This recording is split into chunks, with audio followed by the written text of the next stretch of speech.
Rut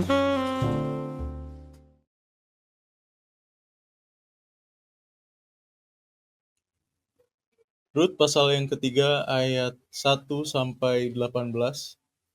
Lalu Naomi mertuanya itu berkata kepadanya, "Anakku, apakah tidak ada baiknya jika aku mencari tempat perlindungan bagimu supaya engkau berbahagia? Maka sekarang, bukankah Boas yang pengerja-pengerjanya perempuan telah kau temani itu adalah sanak kita? Dia pada malam ini menampi jelai di tempat pengirikan. Maka mandilah dan beruraplah, pakailah pakaian bagusmu dan pergilah ke tempat pengirikan itu. Tetapi janganlah engkau ketahuan kepada orang itu sebelum ia selesai makan dan minum. Jika ia membaringkan diri tidur, haruslah engkau perhatikan baik-baik tempat ia berbaring. Kemudian datanglah dekat, singkapkanlah selimut dari kakinya dan berbaringlah di sana. Maka ia akan memberitahukan kepadamu apa yang harus kau lakukan." Lalu kata Rut kepadanya, "Segala yang kau katakan itu akan kulakukan." Sesudah itu pergilah ia ke tempat pengirikan dan dilakukannya tepat seperti yang diperintahkan mertuanya kepadanya. Setelah Boas habis makan dan minum dan hatinya gembira, datanglah ia untuk membaringkan diri tidur pada ujung timbunan jelai itu.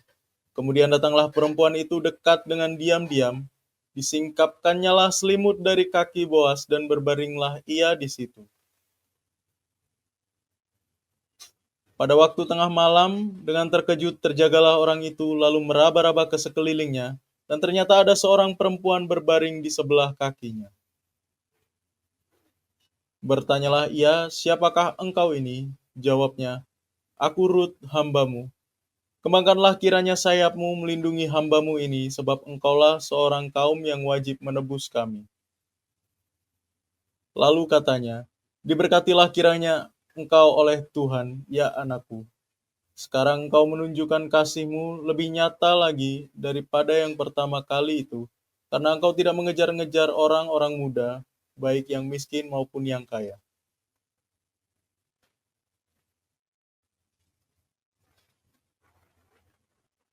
Oleh sebab itu, anakku, janganlah takut.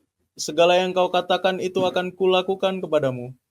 Sebab setiap orang dalam kota kami tahu bahwa engkau seorang perempuan baik-baik. Maka sekarang memang aku seorang kaum yang wajib menebus, tetapi walaupun demikian masih ada lagi seorang penebus yang lebih dekat daripadaku. Tinggallah di sini malam ini dan besok pagi, jika ia mau menebus engkau, baik, biarlah ia menebus. Tetapi jika ia tidak suka menebus engkau, maka akulah yang akan menebus engkau, demi Tuhan yang hidup. Berbaringlah sajalah, tidur sampai pagi. Jadi berbaringlah ia tidur di sebelah kakinya sampai pagi. Lalu bangunlah ia sebelum orang dapat kenal mengenal, sebab kata Boas, "Janganlah diketahui orang bahwa seorang perempuan datang ke tempat pengirikan." Lagi katanya, "Berikanlah selendang yang engkau pakai itu, dan tandahkanlah itu." Lalu ditadahkannya selendang itu, kemudian ditakarnyalah 6 takar jelai ke dalam selendang itu. Sesudah itu pergilah Boas ke kota. Setelah perempuan itu sampai kepada mertuanya, berkatalah mertuanya itu, "Bagaimana anakku?" Lalu diceritakannya semua yang dilakukan orang itu kepadanya. Serta berkata, "Yang 6 takar jelai ini diberikannya kepadaku, sebab katanya, engkau tidak boleh pulang kepada mertuamu dengan tangan hampa." Lalu kata mertuanya itu, "Duduk sajalah menanti anakku, sampai engkau mengetahui bagaimana kesudahan perkara itu, sebab orang itu tidak akan berhenti sebelum diselesaikannya perkara itu pada hari ini juga." Hai, shalom semua. Apa kabarnya? Ya, semoga semua baik-baik aja. Puji Tuhan. Kali ini kita akan melanjutkan yang kemarin kita bahas dengan tema ditinggalkan sendiri. Ya, ditinggalkan sendiri. Kita membahas dari kitab Rut. Kemarin sudah Rut 1, Rut 2. Sekarang masuk ke Rut 3 yang tadi sudah dibacakan oleh saudara Ferdi. Nah, teman-teman, Di Rut 3 ini ada, kalau saya mau memecah ayat ini tuh ada 3 bagian, dan ini pun sebenarnya nyontoh teman-teman. Saya sedang nyari kan yang mau dikupas itu apa, dan saya nemu ini 3.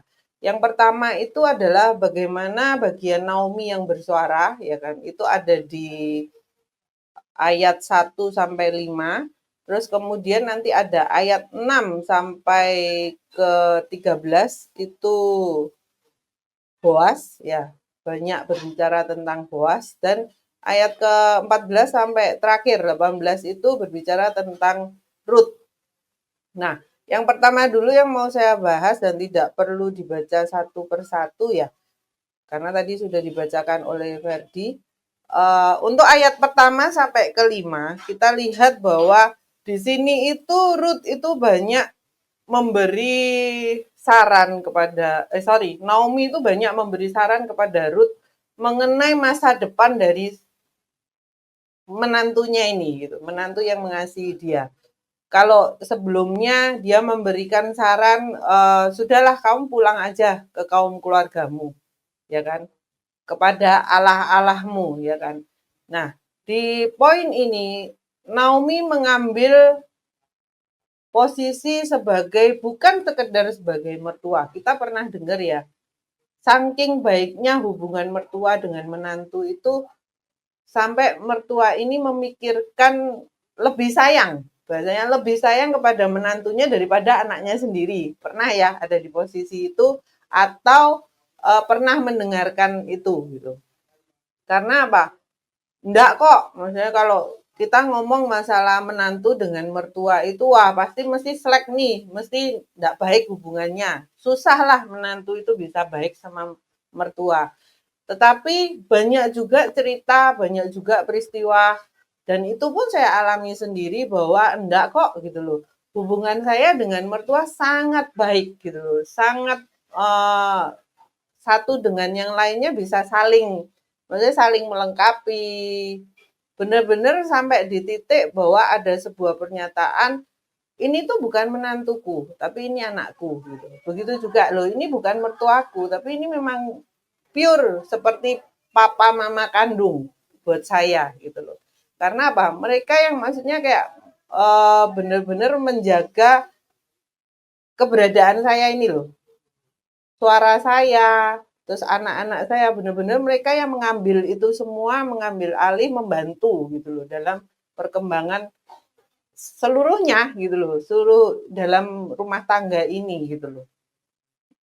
Karena tanpa mereka nanti pekerjaanku pun tidak bisa bagus jalannya. Karena apa?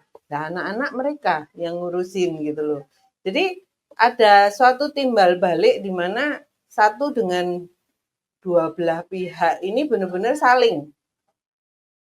Aku sayang, terus mereka juga sayang, aku butuh mereka, mereka juga butuh gitu. Jadi perlunya suatu kesadaran bahwa jangan nyari seleknya deh, jangan nyari perbedaannya. Kalau kita nyari perbedaannya banyak.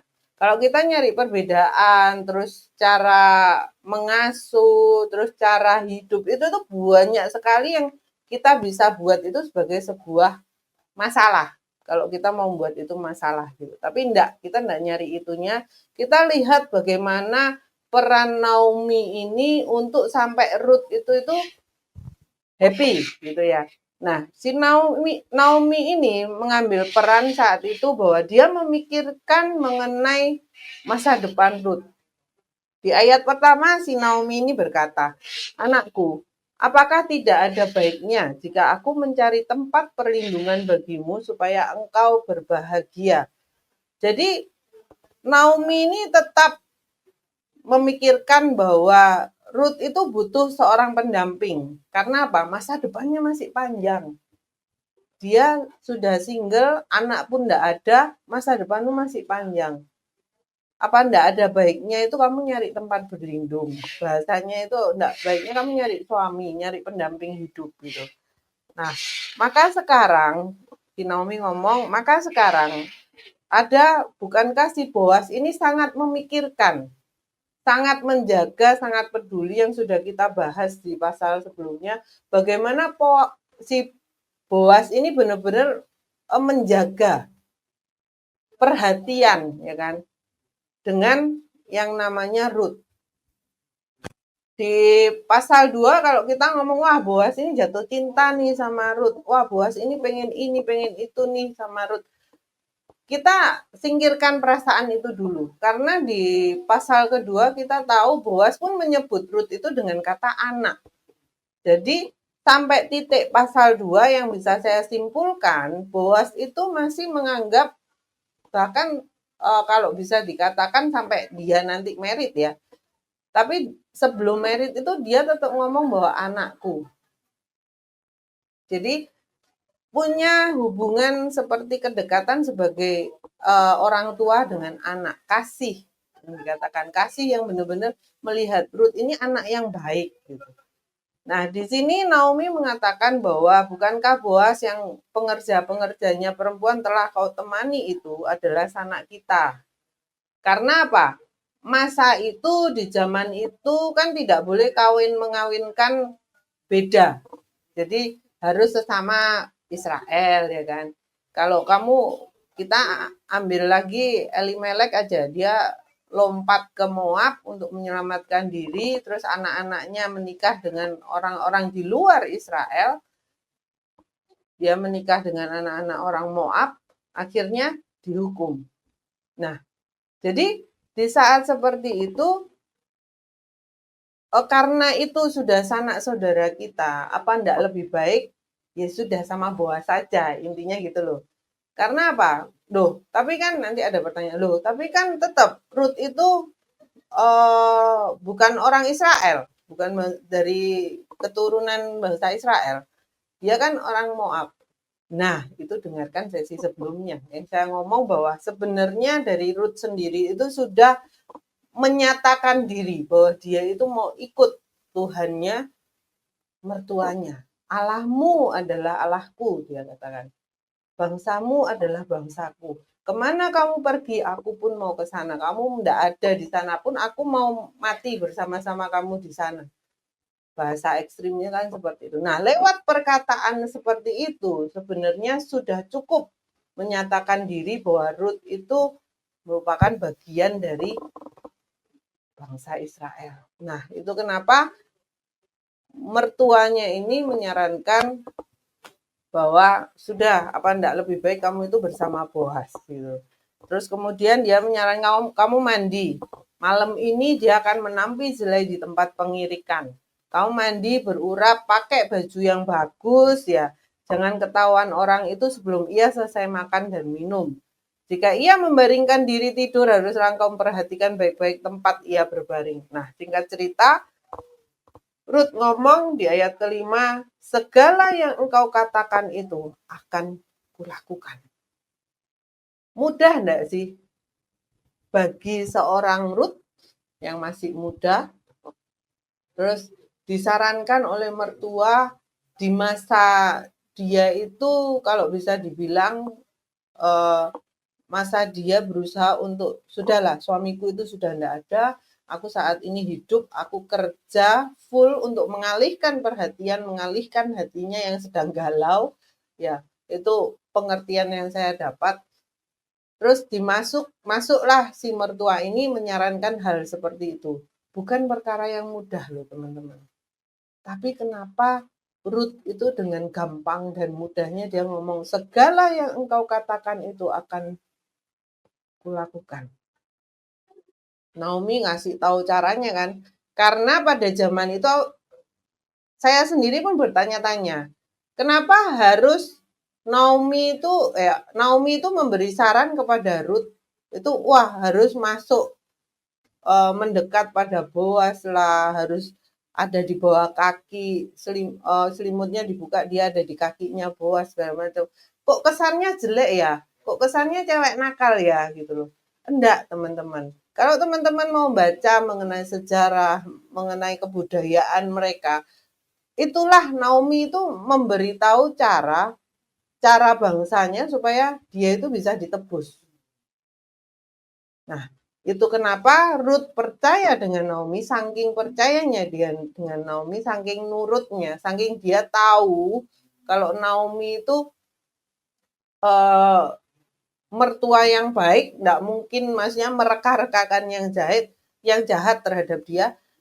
Dia mengerjakan apa yang disampaikan oleh Naomi.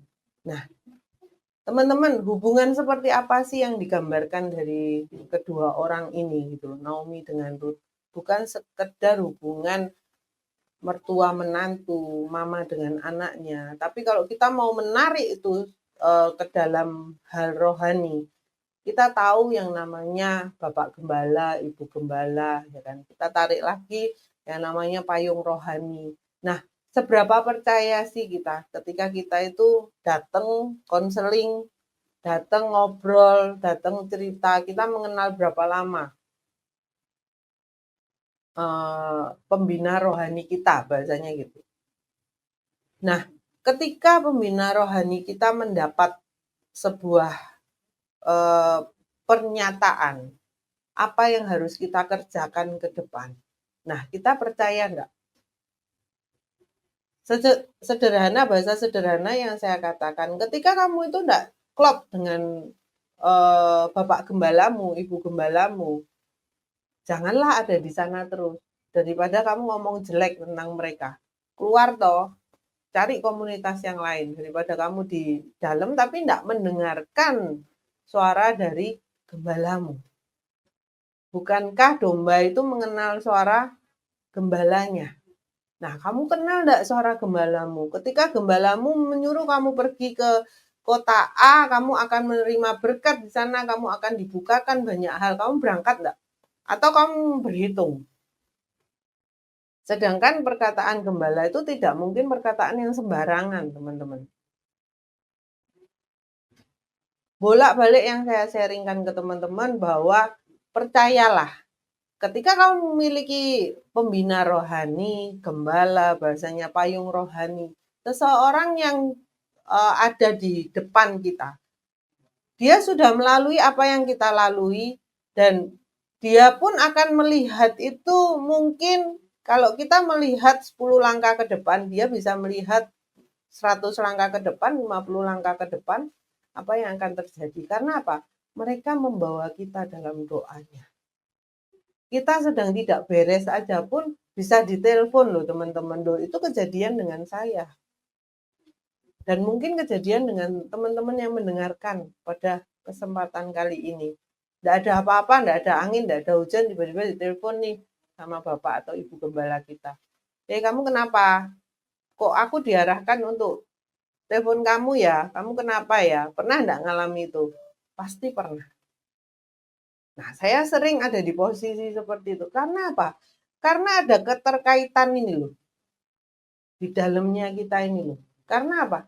Kita itu ada di dalam payung rohaninya mereka. Ada satu cerita, ini tidak kejadian pada saya, tapi sebagai kesaksian aja buat teman-teman. Ada seorang rekan yang saya kenal, dia sedang bekerja setelah jatuh, terus mulai menata pekerjaannya lagi. Terus si Bapak Gembala ini ngomong, kamu pergi ke timur. Nanti kamu akan diberkati, ya bahasanya seperti itulah ya, kurang lebih gitu loh. Ya, enggak nganu persis. Terus akhirnya beliau berangkat ke timur. Dan teman-teman tahu, karena saat anak ini mengikuti apa kata bapak rohani atau ibu rohaninya ini, dia diberkati luar biasa. Dari yang baru keluar dari penjara karena sebuah kasus, dia setengah mati hidupnya di jalan jadi sales, beli barang-barang yang di pasar ya kan, untuk dipasarkan, dibawa ke luar pulau segala macam. Tetapi ketika dia mengikuti apa kata gembalanya, dia dengar, tahu suara gembalanya, dia nurut, dia pergi, diberkati luar biasa. Lewat sana usahanya itu langsung bisa dibilang kayak dalam sekejap aja itu semua balik gitu loh ke dia. Itu loh fungsinya yang namanya payung rohani. Itu loh fungsinya ketika kita dengar-dengaran. Sebagai wakilnya Tuhan. Loh, tapi ada juga yang menentang. Enggak kok, aku loh bisa dengar suara Tuhan, ya kan. Tuhan mau apa sih dari aku loh bisa tahu. Ah, gak bener itu, gitu kan. Loh, itu masing-masing, teman-teman. Tapi yang saya paham, yang saya alami, dan yang saya tahu, untuk mendengarkan suara dari payung rohani, pembina rohani, itu tuh sangat penting. Karena apa? Mereka tahu kita itu ada di dalam doanya mereka. Begitu juga dengan hubungan Naomi dengan Ruth. Ruth ini ada dalam bahasanya itu kalau mau dibuat beratnya itu pergumulan bagi seorang Naomi. Anak ini sudah meninggalkan sanak saudaranya, ya kan? Meninggalkan semuanya, semua yang dia kenal di kampung halamannya, dia ikut aku. Bagaimana masa depan anak ini? Sebegitunya Ruth itu memikirkan. Dan akhirnya dia itu memberikan saran, memberikan cara supaya Ruth itu bisa ditebus oleh Boaz. Nah, itu sampai ayat kelima kita membahas mengenai itu. Bagaimana Naomi itu memberi arahan kepada si Ruth. Nah, kita sama-sama membuka di ayat ke-6.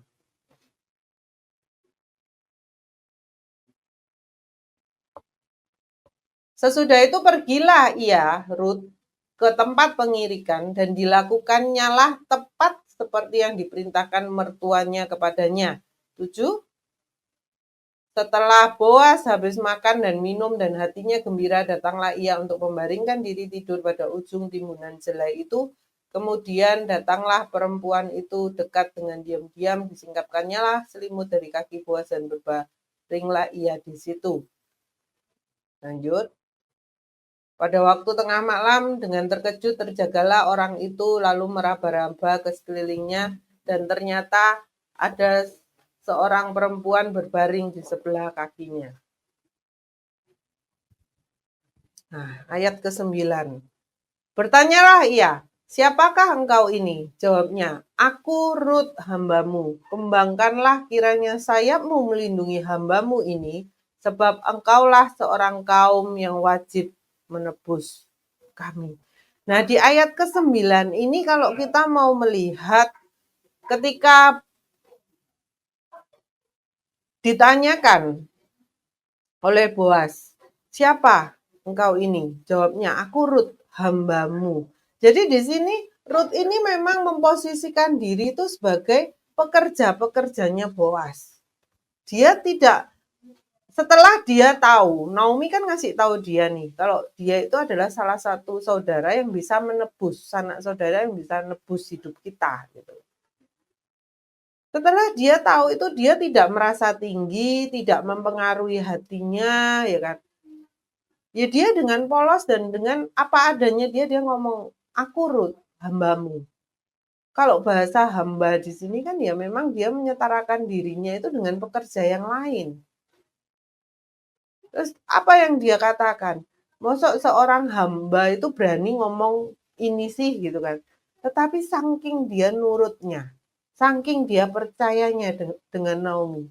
Dia kan ngomong, saya akan melakukan persis seperti yang kamu arahkan bahasanya. Si Ruth ngomong apa? Aku Ruth hambamu, kembangkanlah kiranya sayapmu melindungi hambamu ini. Sebab engkaulah seorang kaum yang wajib menebus kami. Dia tidak memikirkan Ruth-nya ini loh. Nah, di sini pun Ruth itu tidak ada rasa yang, wah dia suami, dia aku mencintai, enggak ada sama sekali.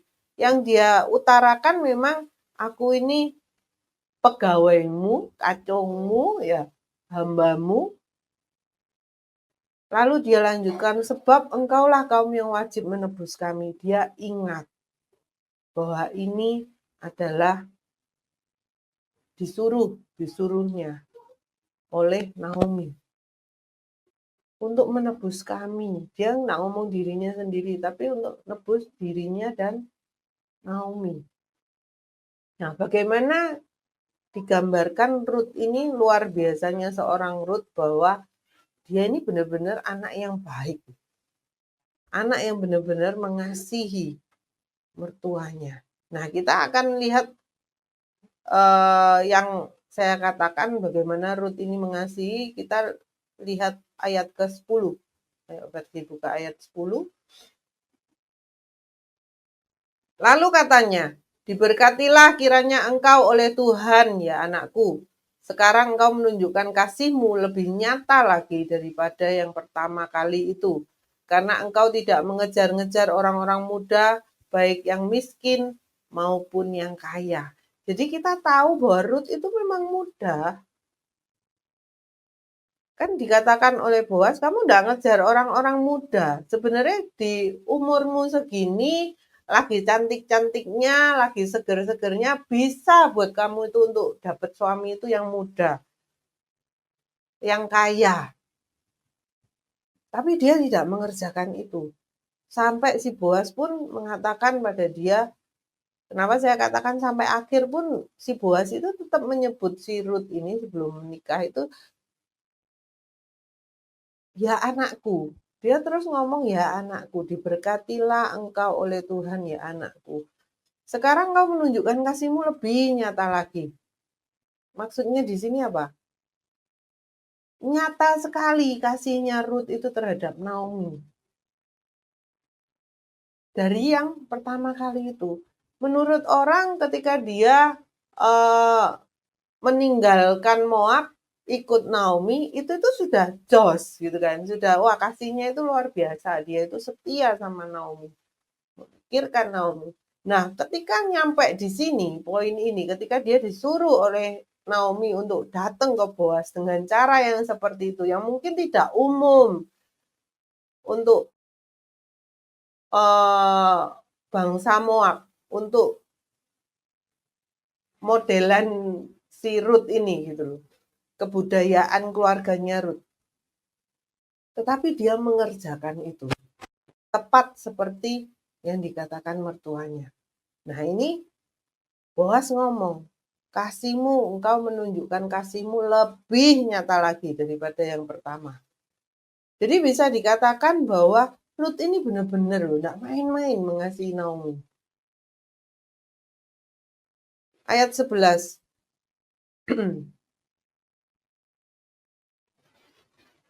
Oleh sebab itu, anakku, janganlah takut. Segala yang kau katakan itu akan kulakukan kepadamu, sebab setiap orang dalam kota kami tahu bahwa engkau seorang perempuan baik-baik.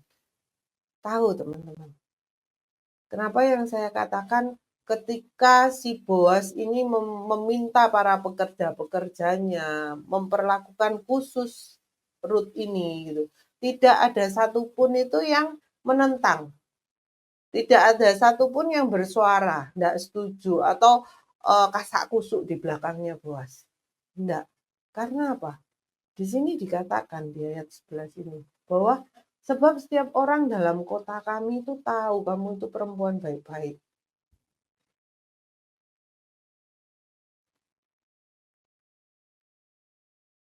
Jadi Ruth ini dikenal dari responnya, dari dia bersikap, dari cara dia mengasihi Naomi, dari cara dia bekerja dari pagi sampai selesai, tidak berhenti. Itu tuh orang menilai. Jadi teman-teman, kita bisa berkata-kata manis. Kita bisa pakai baju yang baik, baju yang bagus.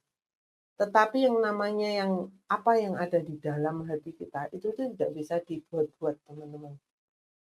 Itu sebuah pernyataan yang sebenarnya saya ambil dari seseorang yang hidup bersama saya. Ya, bukan orang rohani, orang biasa, tetapi dia ngomong gini, orang itu kalau mengasihi benar-benar, mau nolong benar-benar, itu tuh kita bisa rasa kok di hati kita, dia itu benar apa enggak, tulus apa enggak. Nah itu saya ada masa sih gitu kan.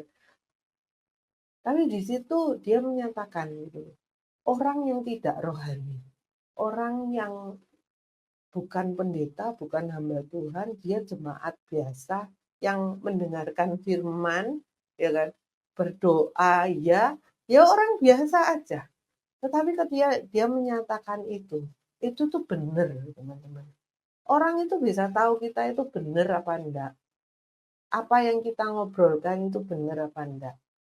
Bahkan kalau mau ngomong sok-sokannya, ketika kamu berkhotbah, ketika kamu menyampaikan firman Tuhan, itu sekedar teori atau sesuatu yang telah kamu hidupi, orang itu bisa merasakan itu. Ngomong tok.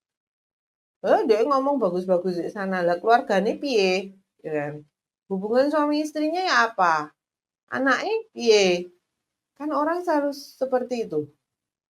Itu kenapa ketika kita tahu lebih, mengerti banyak hal, maka kita pun akan dituntut lebih.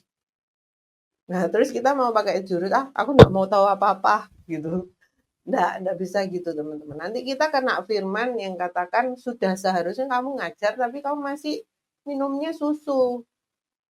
Kamu masih mendengarkan aja, jadi jemaat yang pasif. Nah, pilihan ada di tangan kita. Kita mau jadi maksimal enggak? Nah, kita mau enggak seperti Ruth? Kita mau enggak seperti Naomi? Kita mau enggak seperti Boas? Atau kita memilih untuk mengakhiri hidup kita itu seperti Elimelek, yang tahu kebenaran tapi tidak mengerjakannya. Walaupun maksudnya baik, tapi tidak benar di hadapan Tuhan. Semua orang akan tahu kok, kalau kamu ini, langit tidak perlu menceritakan dirinya tinggi. Ya, karena ya itu orang itu akan tahu dengan sendirinya kalau langit itu tinggi. Jadi tidak perlu deh kita itu menyombongkan diri, mau terlihat rohani, ya kan? Mau terlihat baik. Oh, kita itu sering nolong orang. Wah, bagi-bagi nasi bungkus tiap hari Jumat. Wah, bagi-bagi apa tiap hari apa. Permasalahannya dengan kamu berbagi seperti itu, apakah ada yang merubah dalammu ini loh? Karena apa? Apa yang kamu lakukan, tindakan yang kamu lakukan di luar hanya untuk dilihat orang, hanya untuk mendapatkan penghargaan orang, hanya supaya terlihat bagus. Nah, kamu sudah dapat penghargaan dari orang, maka kamu tidak dapat penghargaan dari Tuhan. Sesederhana itu. Karena dalam hal memberi, dalam hal melayani, itu ada manisnya, teman-teman. Untuk kita memberi seseorang itu bisa karena kita itu memang mengasihi orang itu, atau memang, berbuat baik itu enak, menyenangkan, teman-teman. Nah, tetapi ujungnya itu kita harus tahu, itu untuk kemegahan diri sendiri atau untuk kemuliaan Tuhan. Maka dari itu kita nggak bisa kok menabur sembarangan menabur. Kita nggak bisa mengatur Tuhan. Aku mau nabur segini. Aku cuma mau begini. Sedangkan Tuhan minta kamu bukan uangmu, tapi diri kita ini. Jadi jangan salah mengartikan permintaan dari Tuhan. Ketika Tuhan mau waktumu, ya kasih waktumu. Ketika Tuhan mau uangmu, ya kasih uangmu. Ketika Tuhan mau dirimu yang terjun langsung untuk melayani, ya kerjakan itu. Wah, ini pedang bermata dua. Ya, ini pedang bermata 1, 2, 3, 4. Karena di sini itu ada 3 orang bersama para pendengar di sana. Jadi, yuk teman-teman, kita sama-sama belajar. Saya pun belajar. Ketika saya men-sharekan ini bukan berarti wah sudah mengerjakan, terus disempurnakan, teman-teman. Hari ini posisi saya baik. Ya, belum tentu besok itu akan sebaik hari ini loh. Karena apa? Ya tergantung diri kita. Kita mau buka diri kita itu untuk dibenahi, untuk disempurnakan itu sebesar apa? Jadi kalau kita mau membuka, benar-benar dibuka semua, Tuhan, ini loh aku. Ya, sebesar itu juga Tuhan itu akan masuk dalam diri kita, mengubah cara pikir kita, mengubah hati kita, mengubah apapun yang ada di dalam diri kita yang nggak sesuai. Karena apa? Ketika kita berjalan dalam terang, teman-teman kalau yang mengikuti semua pengajaran yang ada di Smart People ini pasti sering mendengarkan ini. Ketika kita berjalan dengan terang itu, bukan berarti gelap itu enggak ada, teman-teman. Bayangan gelap itu akan selalu ada, benar ya. Ketika kamu ada di siang hari deh, terang kan gitu. Tapi kan tetap ada bayangan. Bayangan itu kan gelap. Tapi ketika terang itu ada, kita tahu bayangan gelap itu apa maksudnya itu? Bahwa kita tahu kelemahan kita apa, kekurangan kita itu apa, yang enggak boleh kita langgar itu apa. Ketika kita buka celah ini, yang gelap-gelap ini masuk untuk mengambil alih yang terang. Jadi teman-teman, berjalan bersama Tuhan itu bukan berarti, wah hidup kita tiba-tiba kudus, hidup kita itu tiba-tiba itu enak, tiba-tiba nyaman. Wah berarti kita itu sudah 100%. Enggak. Justru semakin dekat sama Tuhan, kita akan semakin diproses luar biasa. Jadi tidak ada kata-kata orang yang ikut Tuhan itu enak dan baik-baik saja. Tidak. Tapi kita tahu akhirnya, itu ujungnya itu pasti enak. Ya, jadi teman-teman, sampai di ayat ke-11 tadi kita tahu bahwa kebaikannya Ruth itu tidak akan tertutupi apapun. Semua orang bisa tahu dia itu baik. Semua orang itu bisa tahu kita itu seperti apa, teman-teman. Lewat apa? Perbuatan kita. Lewat apa? Apa yang kita omongkan. Lewat apa? Lewat setiap respon-respon kita ini. Karena apa? Yang saya bagikan beberapa saat lalu, bahwa iman tanpa disertai perbuatan adalah kosong. Jadi imanmu akan disempurnakan dengan perbuatanmu. Ya ayo, kita sudah punya iman luar biasa nih, ya kan. Wah saya beriman. Wah kalau ngomongin iman mah semua orang pasti punya iman yang luar biasa gitu. Cuman harus disertai perbuatan. Apa yang sudah kita buat? Apa yang sudah kita kerjakan? Lewat yang kita ngomong bahwa aku beriman. Ya ayo kerjakan imanmu itu gitu.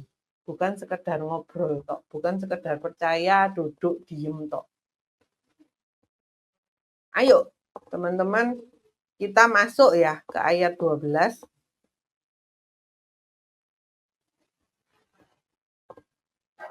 Maka sekarang memang aku seorang kaum yang wajib menebus. Tetapi walaupun demikian masih ada lagi seorang penebus yang lebih dekat daripadaku. Tinggallah di sini malam ini dan besok pagi. Jika ia mau menebus engkau, baik, biarlah ia menebus. Tetapi jika ia tidak suka menebus engkau, maka akulah yang akan menebus engkau. Demi Tuhan yang hidup, berbaring sajalah tidur sampai pagi. Jadi di sini dikatakan kalau kita mau menepis anggapan bahwa wah Boas ini mencintai segala macam ya kan terhadap Ruth. Yang bisa saya katakan di sini kalau namanya orang seneng, orang cinta, kita ngomong manusianya dulu lah. Dia akan mengejar bagaimanapun dia milikku gitu kan. Tetapi di sini Boas ngomong apa? Bahwa di adat dan tradisinya Israel bahwa orang yang terdekatlah yang bisa menebus. Jadi dia Boas ini ngomong bahwa selain aku yang bisa nebus, sebenarnya ada anak saudara yang lebih dekat daripadaku. Nah, kamu malam ini tinggal di sini dulu. Besok pagi kalau aku akan ngobrol sama dia. Kalau dia mau nebus kamu, biarlah dia yang nebus. Tetapi jika ia tidak suka menebus engkau, nah ini dikatakan nih. Tetapi jika ia tidak suka menebus engkau, maka akulah yang akan menebus engkau. Jadi Boas pun tahu, tidak semua orang itu bisa dengan gampang itu menebus sanak saudaranya yang lain. Kenapa dikatakan seperti itu? Karena di sini diselipkan ada kata-kata tetapi jika ia tidak suka menebus engkau. Jadi perkara nebus dan tidak ini itu bukan perkara bagi orang lain, tapi kalau bagi Boas itu sebuah kewajiban. Tapi bagi yang lain itu masalah suka atau tidak suka, teman-teman. Jadi itu beda.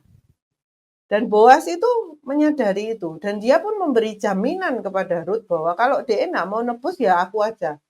Terus kamu di sini dulu.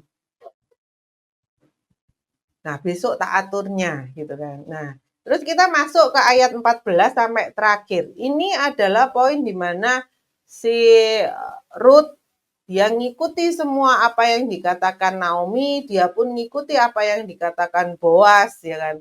Dia berbaring, terus dia Boas suruh kasih selendangnya untuk membawa sesuatu pulang, ya kan. Dibawain jelai pulang. Karena si Boas ini ngomong apa? Di ayat ke-17. Kita lompat ayat 17. Serta berkata, ini kan dia sudah nyuruh si Ruth pulang.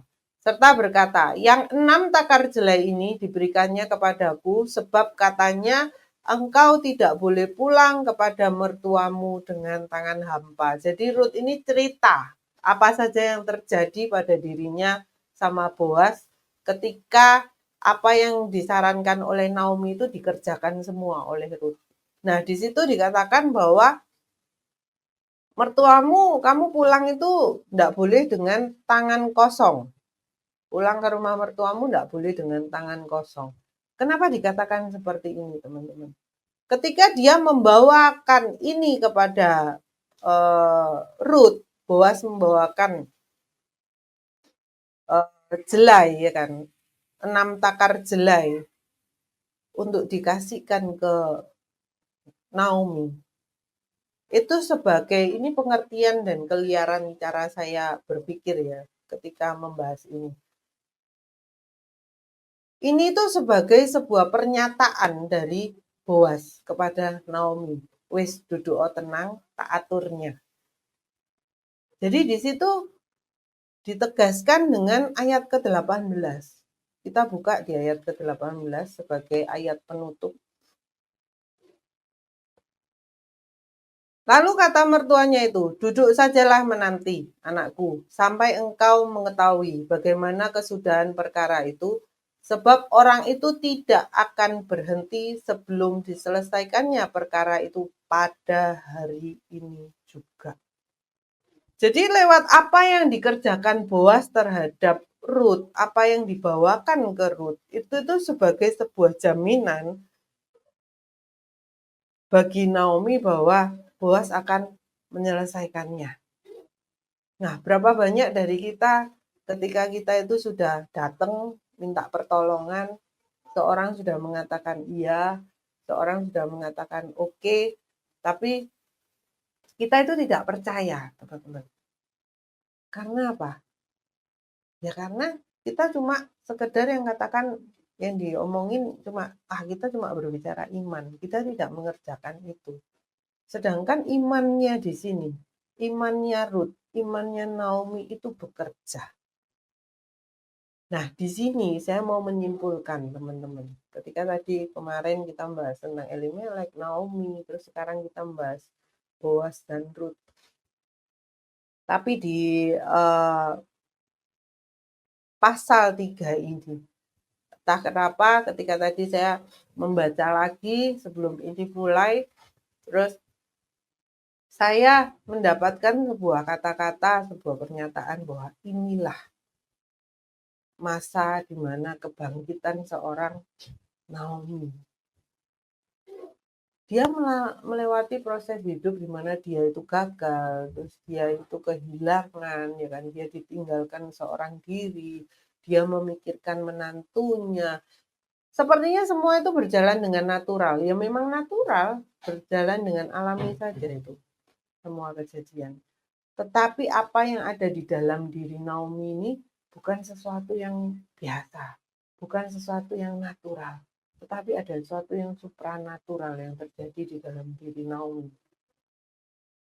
Sampai dia itu bisa bahasa rohaninya dia bernubuat. Sampai bahasanya dia itu dengar Tuhan itu nyuruh Ruth itu caranya begini, begini, begitu. Plek ketiplek. Sampai di titik Boas itu memberikan sebuah jaminan kepada dia bahwa ya kamu akan dijamin. Hidupmu itu, hidup dari Ruth itu akan beres. Percaya saja. Jadi itu teman-teman yang mau saya bagikan pada kesempatan kali ini. Kita akan lanjut besok dengan kesimpulan dari tema ditinggalkan sendiri. Ya. Itu saja teman-teman. Tuhan Yesus memberkati. Shalom.